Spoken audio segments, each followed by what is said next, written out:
যে হিন্দুদের মধ্যে যে আতঙ্কটা ছিল আসলে এটা একদমই মানে ভুয়া।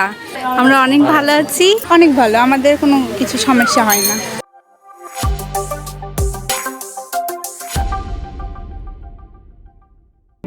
দর্শক, এই মুহূর্তে আমি দাঁড়িয়ে রয়েছি রাজশাহীতে পদ্মা গার্ডেনে মুন্নুজান স্কুলের পাশে যে আখড়াটা রয়েছে, মন্দিরটা রয়েছে, সেইখানে কিন্তু আমরা দাঁড়িয়ে রয়েছি। এখানে আজকে ষষ্ঠী পূজা হচ্ছে এবং এখানে কিন্তু হিন্দু সম্প্রদায়ের যে সমস্ত মা বোনরা রয়েছেন তাদের সাথে দেখা হয়েছে।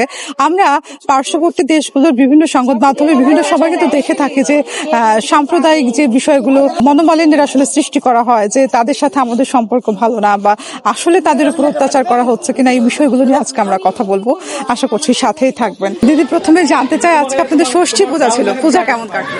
পূজা আমাদের অনেক ভালো কেটেছে, সবাই মিলে অনেক আনন্দ করে পূজাটা পালন করলাম। আর আমরা যে ভয়টা পাচ্ছিলাম যে দেশের সরকারের হচ্ছে একটু অস্থায়ী অবস্থা বা এইসবের জন্য যে হিন্দুদের মধ্যে যে আতঙ্কটা ছিল আসলে এটা একদমই মানে ভুয়া। আমরা অনেক ভালো আছি, বর্তমান সরকার ব্যবস্থাতে অনেক ভালো আছি। আর একটু জানতে চাই যে বিভিন্ন সংবাদ মাধ্যমে দেখছি আমরা যে অপপ্রচার চালানো হচ্ছে আপনাদের সাথে আমাদের সম্পর্ক নাকি ভালো না, আসলে কি? আসলে এটা গুজব বলা যেতে পারে। হ্যাঁ, মানে আমরা এখন পর্যন্ত সেরকম কোনো শিকারের কারণ হয়নি, সেজন্য আমার এই মানে একমত না আমি আসলে এই বিষয়টাতে। ভালো আছেন আপনি? হ্যাঁ, আমরা ভালো আছি, যথেষ্ট ভালো আছি। প্রথমে জানতে চাই কেমন আছেন আপনারা? আমরা অনেক ভালো আছি। আমরা তো বেশ ভালোই আছি। আর বিশেষ করে আমাদের দেশে আমরা এরকম আসলে খুব সমস্যা দেখতে পাইনি, এখন পর্যন্ত আমরা পাইনি। আর আমাদের মধ্যে সম্প্রীতিটা এখনো বেশ বজায় আছে, ঠিক আছে।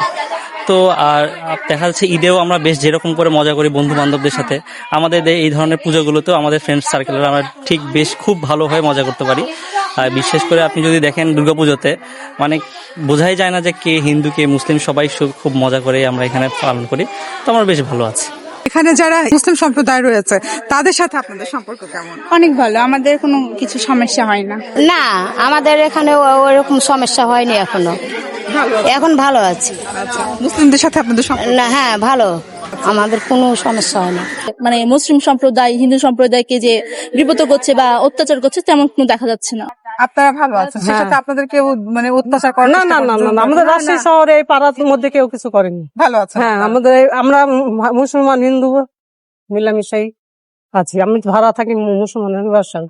দর্শক, যেমনটি বলছিলাম, আজ আমরা ছিলাম রাজশাহীতে পদ্মা গার্ডেন সংলগ্ন যে মন্দিরটি রয়েছে সেখানে। এটা স্থানীয়ভাবে আখড়া নামে পরিচিত। এইখানে আমরা এই এলাকা সহ আশপাশের এলাকার যে সমস্ত বাসিন্দারা তাদের সাথে আসলে কথা বলেছি।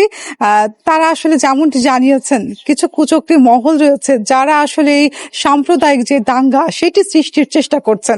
এই এলাকার বাসিন্দারা কিন্তু ভালো আছেন এবং তারা কিন্তু জানিয়েছে যে আসলে এই অপপ্রচারগুলো বন্ধ করতে তারা ভীষণ ভালো আছে এবং তাদের যে সাম্প্রদায়িক ভিত্তি সেটি কিন্তু অটুট রয়েছে। তো এটি ছিল সর্বশেষ আপডেট। রাজশাহী সর্বশেষ আপডেট পেতে অবশ্যই চোখ রাখবেন রাজশাহী প্রেসে। ধন্যবাদ।